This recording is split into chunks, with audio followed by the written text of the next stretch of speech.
Today, we're going to be discussing Medigap plans. We're going to go through what the most popular Medigap plans are so that when you're making your decision, you know what they are, how they work, and what plan fits your needs the best. So we're talking about Medigap plans. So we know that Medigap plans are going to be secondary to Part A and Part B original Medicare. Original Medicare is primary.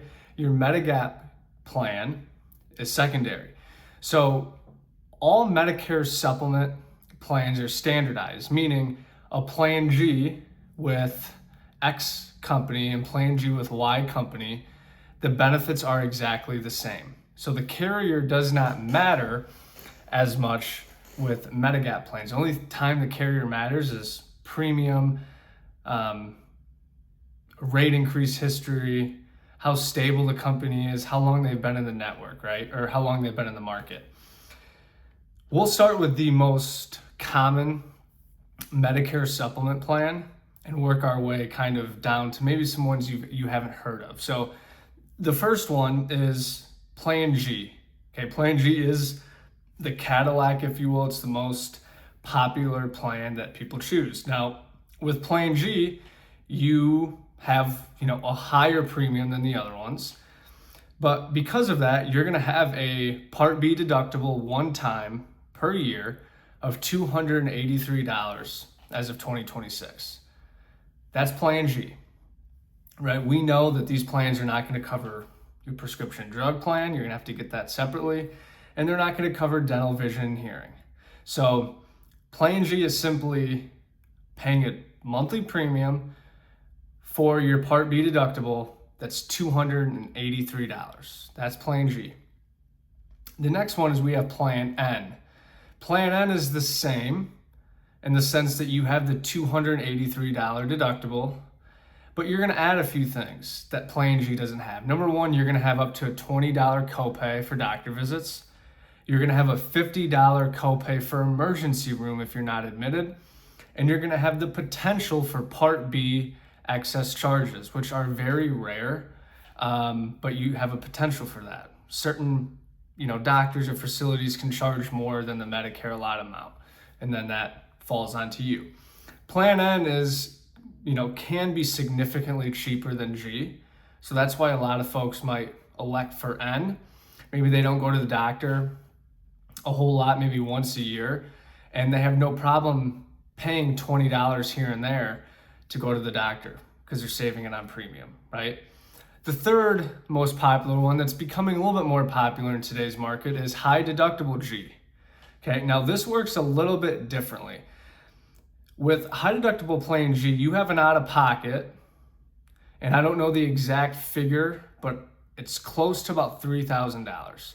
It's like $2,950, right? So about $3,000. That's your out-of-pocket.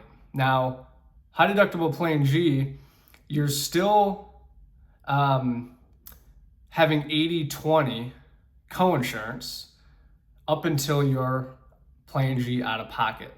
Okay, so it's not like, oh, I have to spend $3,000 before the insurance company covers anything. No, you still have 80/20, meaning you're paying 20% up until the $3,000 roughly out of pocket. Now, why would someone do high deductible G?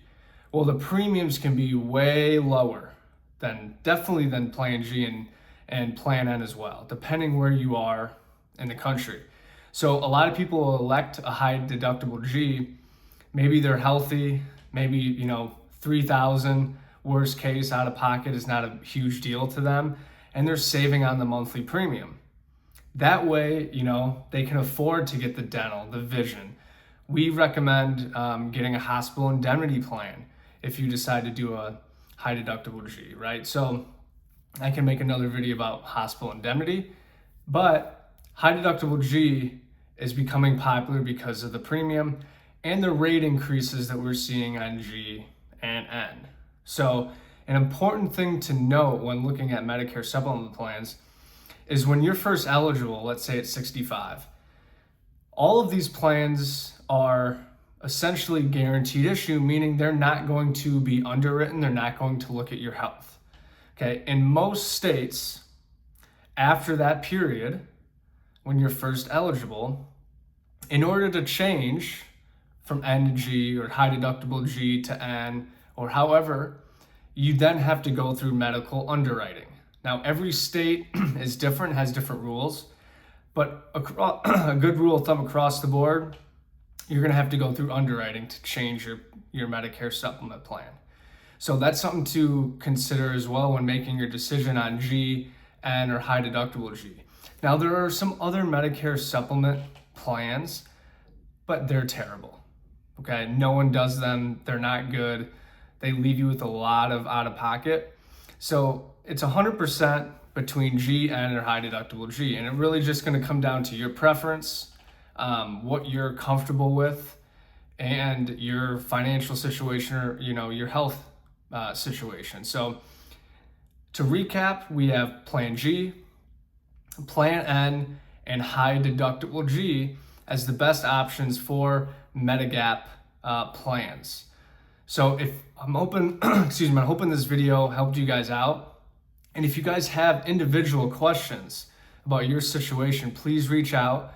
If you guys also have other topics that you want me to talk about in the future, please let me know in the comments. I'd love to make a video addressing that.